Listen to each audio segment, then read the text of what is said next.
Welcome back, Year 4. We are now on Chapter 6. Varjak has reached the top of the wall. Clever kitten. Right, let's read Chapter 6. Varjak could see for miles and miles. There were no walls or trees to block his view anymore. Just open space, rippling out ahead of him, beneath him, above him. He was standing in space, and it was a long way to fall.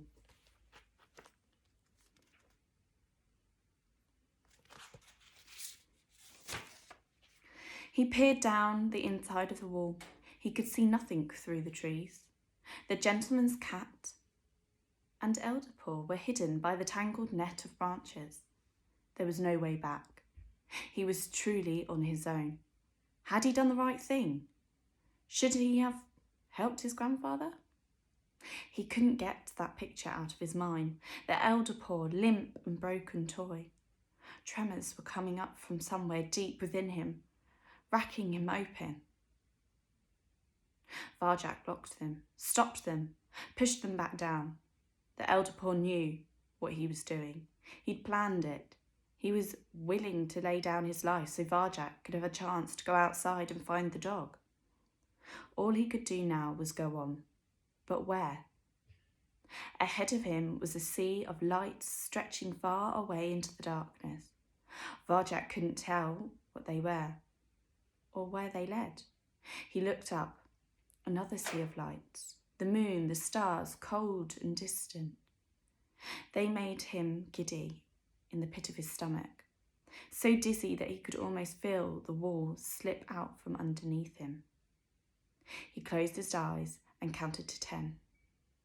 It didn't work. The view was too big. He was too small. A purebred Mesopotamian blue had no place on top of a wall. But then, as his family said, he wasn't much of a blue. So who was he? Beneath the giant sky, he was no one. He was nothing. Varjak's stomach lurched. He was going to be sick if he stayed on the wall any longer. Down! He had to get down and quickly. The black cats would be looking for him, but how? He couldn't climb down the wall. It was sheer. He'd overbalance and crash if he tried. There was a tree outside the wall, just one. He could climb down the tree if he could only make it that far. He stretched out a paw.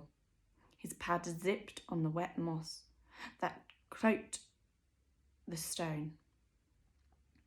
He clung on with his claws and regained his balance. A blast of bitterly cold wind almost pushed him over the edge. Another wave of giddiness washed over him.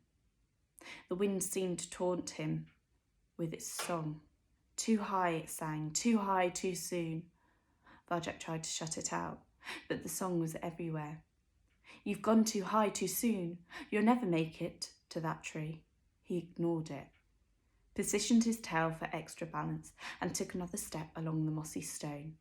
It was like walking on ice, treacherous, impossible.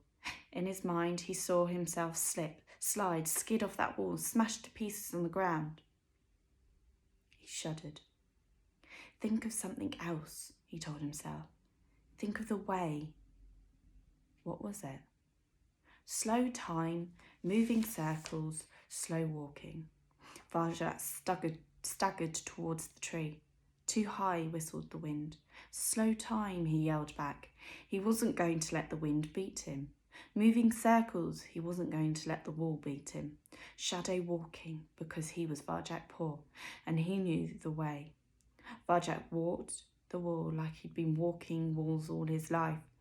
He was light and springy on his paws. It worked. The way actually worked. He wasn't dizzy anymore. He didn't feel sick. I'd like to see Julius do this, he thought. Now, he just had to step onto the tree and could climb down easily.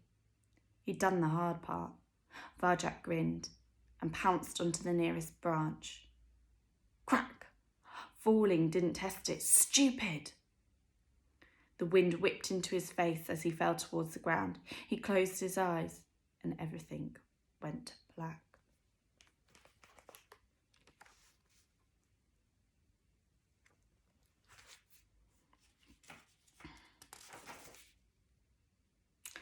That is the end of chapter 6.